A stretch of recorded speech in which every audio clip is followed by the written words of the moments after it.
Olá, minha gente! Como é que vocês estão? Seja muito bem-vinda, seja muito bem-vindo.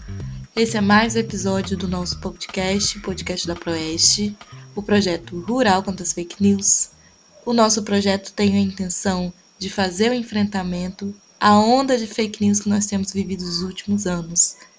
Muito obrigada por estar aqui com a gente, somos muito gratos pela participação de todos. Então, como a gente tem falado sobre fake news nesses últimos anos, a gente vai trazer hoje uma super recente, que tem muita relação com a Covid-19. Essa fake news consegue fazer uma relação entre a vacina contra a Covid-19 e o vírus HIV.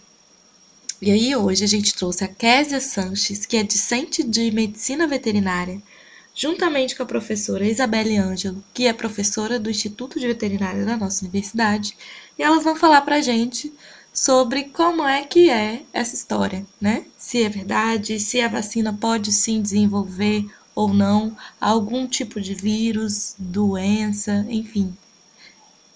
Eu espero que você fique aqui com a gente e não deixe de espalhar essa informação, porque essa, principalmente, pode salvar uma vida. Muito obrigada e até daqui a pouquinho. Hoje vamos explicar um pouquinho para vocês o que foi aquela fake news veiculada por aí sobre a vacina contra a Covid-19 e o HIV. Pois é, são coisas que não imaginamos como podem estar conectadas. A fake news citou alguns artigos de sites e outros que faziam referência à reportagem da revista Exame, publicada no dia 20 de outubro de 2020. A fake news relacionou as pessoas que tomaram a segunda dose da vacina, dizendo que elas estariam desenvolvendo HIV. Pessoal, isso é falso, fake news. Não por menos, essas alegações causaram revolta dentro da comunidade científica e foi amplamente contrariado nos meios de comunicação. A fake news foi desmentida por cientistas de todo o mundo e surgiu de uma publicação em um site inglês conhecido por disseminar teorias da conspiração, chamado Before It News. Essa fake news já era conhecida e a OMS reforçava a vacinação de grupos de pessoas com HIV. A reportagem da revista Exame, como eu falei anteriormente, andou preocupando os cientistas, pois a reportagem citava um estudo da revista científica The Lancet, com a hipótese de que vacinas que usam um adenovírus específico no combate ao vírus da Covid-19, o adenovírus 5, poderiam, ironicamente, diminuir a imunidade a ponto de facilitar a infecção ao vírus HIV, na exposição ao vírus. Assim, considerando essa hipótese, algumas vacinas em desenvolvimento contra a Covid-19 poderiam aumentar o risco de infecção por HIV em população sob o risco e pessoas vulneráveis à infecção. É importante salientar que, para tanto, seria preciso haver a exposição ao vírus para que depois houvesse a infecção. E nenhuma vacina faz isso. Vacinas não têm a capacidade de transmitir o vírus da AIDS. A indicação do uso do adenovírus para diminuição da imunidade e aumento do risco à infecção de HIV teve início com os esforços de criar uma vacina contra o próprio HIV em 2007. A pesquisa foi interrompida nos primeiros resultados quando se percebeu que a vacina parecia aumentar o risco de voluntários contraírem a doença, ou seja, parecia aumentar o risco de infecção por HIV em pessoas que foram expostas em práticas sexuais, por exemplo. Esse aumento de risco era transitório e apenas teórico, e os cientistas do estudo não foram capazes de encontrar o mecanismo exato e comprovar isso, de que aumentava o risco para a doença. No entanto, instituições de saúde se posicionaram contra o uso futuro do AD5 ou vetor AD5 em vacinas contra a AIDS. O imunologista e pós-doutor pelo Centro de Virologia de Harvard, o Rafael Laroca, publicou em 2017 um artigo sobre o tema dizendo ter verificado que esse adenovírus induz um fenótipo nas células TCD4, que são as células-alvo do HIV, aumentando alguns receptores, o que facilitaria a entrada do vírus na célula. Volto a reiterar, apesar disso, a pessoa precisaria estar exposta ao vírus, como em práticas sexuais não protegidas. Não existe vírus do HIV ou parte dele, em vacina alguma, mesmo as que utilizam o AD5. Esse vetor é usado em algumas vacinas desenvolvidas contra a Covid-19, a Sputnik V e a CanSino, que não foram autorizadas pela Anvisa para serem utilizadas no Brasil. De qualquer forma, cientistas enfatizam a necessidade de se compreender esse mecanismo antes do desenvolvimento e implantação de vacinas que usam o AD5.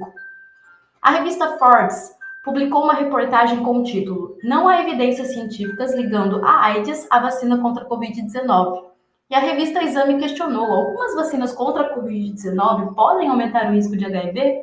Ambas modificaram seus títulos após a repercussão gerada, para que a mensagem fosse mais clara e não houvesse lacunas de interpretação. Não se conhece nenhuma relação entre qualquer vacina contra a Covid-19 e o desenvolvimento de síndrome da imunodeficiência adquirida. Foi o que disse a nota de esclarecimento sobre o assunto divulgada pela Sociedade Brasileira de Infectologia, a SBI, no dia 23 de outubro de 2021. Outra coisa que é importante salientar é que nenhuma vacina atualmente utilizada no Brasil contém o AD5 em sua composição.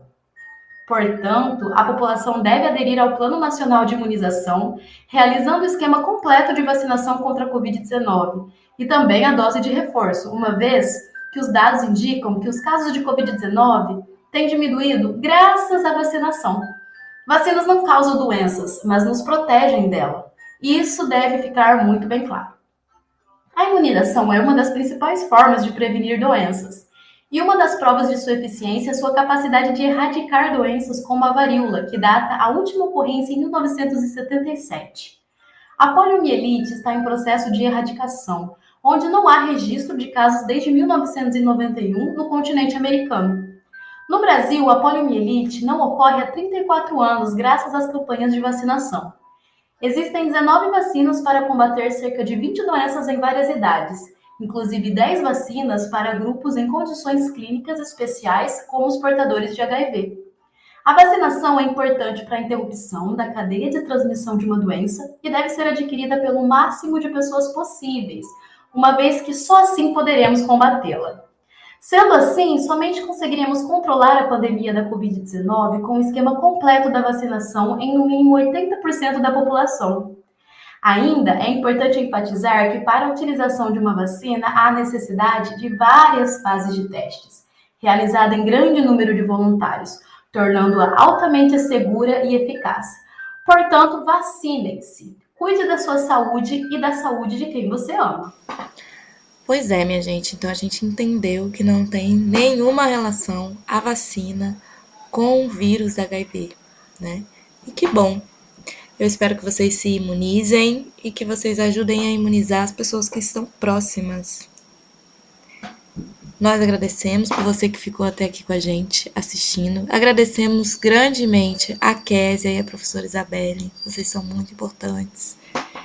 E queremos, então, desejar para vocês um bom fim de semana e até o próximo episódio. Um grande abraço. Tchau, tchau.